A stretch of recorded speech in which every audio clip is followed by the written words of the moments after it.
বিশ্বাস के आगे सोनापा मामले में समझ বিশ্বাস के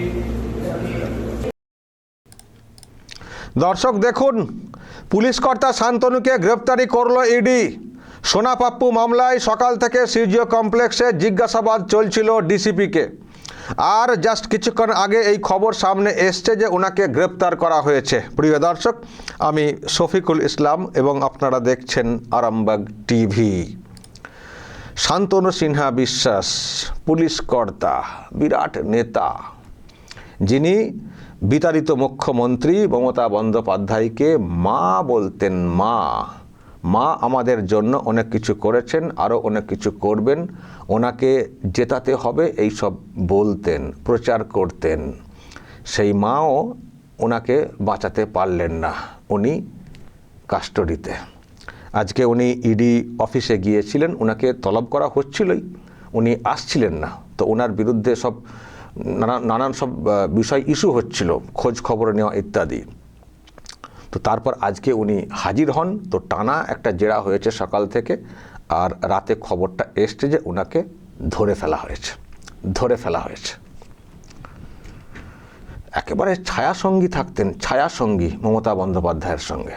ধর্ণামঞ্চ, যেই মঞ্চ, সব জায়গায়। আর ওই কালীঘাট থানা। আর অনেকের নামে কেস টেসও দিতেন, আমাদের মতো ইউটিউবার অনেকের নামে কেসও দিয়েছেন।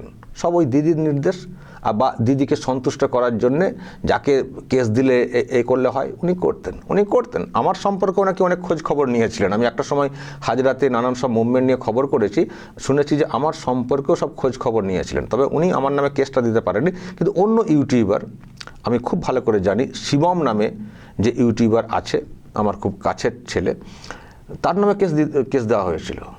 তো সেই শান্তনু সিনহা বিশ্বাস, তাকে এখন ধরে ফেলেছে। শুধু অন্যদেরকে কেস দেওয়া, ধরা, চলো, আইন তো সবার জন্য সমান। তো এখানে কি জন্য ধরা হয়েছে? ধরার যে কারণগুলো দর্শক আমরা জানতে পারছি যে সোনাপাপ্পু বলে একটা নাম উঠে এসছে। জমি জবরদখল করা, পাইয়ে দেওয়া, নেওয়া, পয়সার লেনদেন, এই সব মারাত্মক অভিযোগ। ভাবুন দর্শক, পুলিশ কর্তা, তার কাজ হচ্ছে আইন শৃঙ্খলা ঠিকঠাক মেনটেন করা, কোথাও জবরদখল বা এইসব হলে সেটাকে রোখা। কিন্তু অভিযোগ উনি নিজেই করেছেন। ওই যে মা মাথার উপরে, যা খুশি করতে পারি, যা খুশি করেছেন। আর নিজের প্রমোশন তত্তর করে হয়ে গেছে। আবার নাকি অন্যদেরও উনি প্রমোশন করে দিতেন যারা ওনার সঙ্গে থাকতেন বা নির্দেশ মানতেন, এইরকম। তারপরে টাকা পয়সার লেনদেনের অভিযোগও আছে, অনেক অভিযোগ আছে। আর মায়ের সঙ্গী থেকে যারা বিরোধী তাদের উপরে নির্যাতন চালিয়েছেন। শুভেন্দুর কথা তো শুনেছেন। ওনার একটা বাহিনী ছিল, এখন আর আছে বলা যাবে না, ছিল পুরো লেঠেল বাহিনী কার্যত। ওর নামই আছে পুলিশ মহলে শান্তনু বাহিনী, যাদের অনেকে ট্রান্সফারের খবরটা সামনে এসেছিল। আমি একটা কথা বলেছিলাম যে শান্তনু বিশ্বাসের চাকরি চলে গেছে। শুভেন্দু অধিকারী ক্ষমতায় এসে বসেই এই যাদেরকে এক্সটেনশন দেওয়া, এইরকম প্রমোশন দেওয়া সব বাতিল করে, সব কাঁচি করে দিয়েছে, সব কাঁচি। চাকরি চলে গেছে, এবার গ্রেপ্তার হয়েছেন। বেশি ওই দিদি মা উনি মা বলতেন, মা।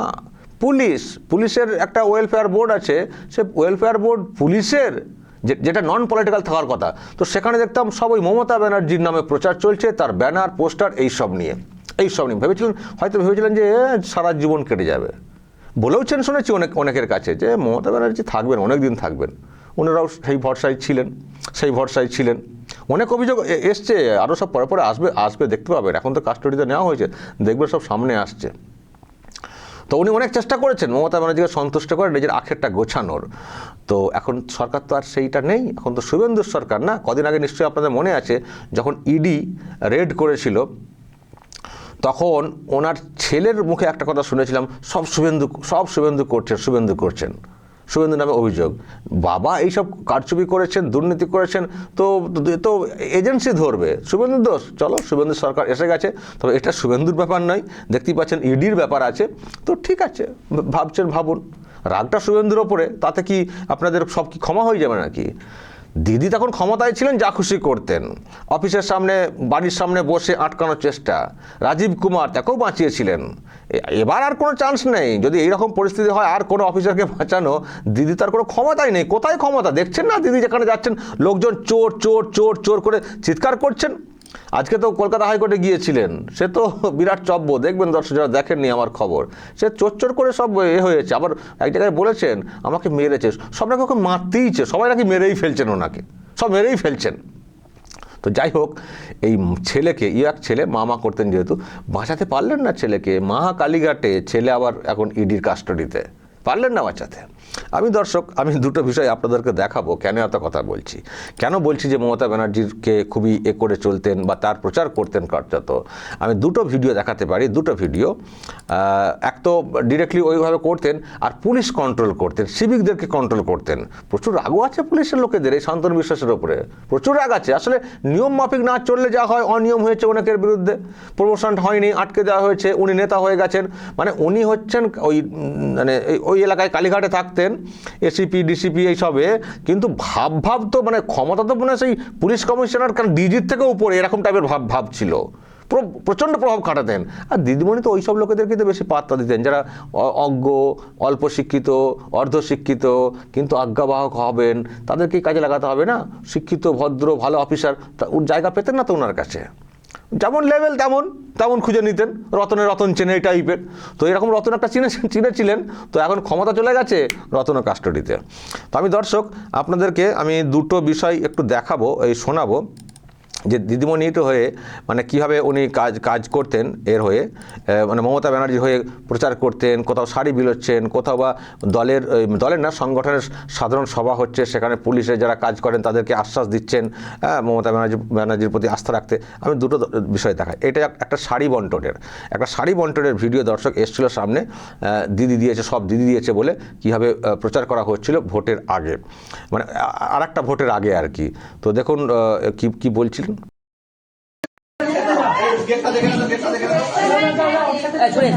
तू गेट पे ले दे।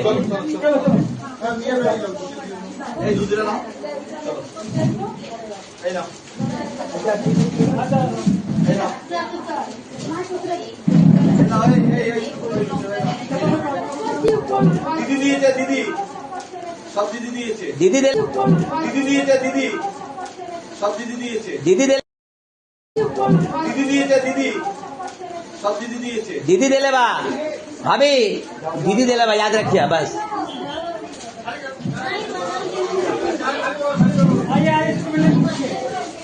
सुमना ভেতরে আসো। এই জামাই জানাটা খুলো তো, জানাটা যারা সিভিক ভলেন্টিয়ার নিয়ে রাস্তায় রাস্তায় অনেকে কান্নাকাটি করেন যে আমাদের সিভিক ভলেন্টিয়ারদের বিয়ে হচ্ছে তা মাইনে কম বলে, তারা সেই দিন কোর্টে গিয়ে 1,31,000 সিভিক ভলেন্টিয়ারের চাকরি খেয়ে দিয়েছিল এবং 1,31,000 সিভিক ভলেন্টিয়ারের চাকরি ডিসেম্বর মাস পর্যন্ত ছিল। আমরা মাননীয় মুখ্যমন্ত্রী আমাকে দায়িত্ব দিয়েছিলেন, সাথে সাথে ডিপার্টমেন্টকেও দায়িত্ব দিয়েছিলেন।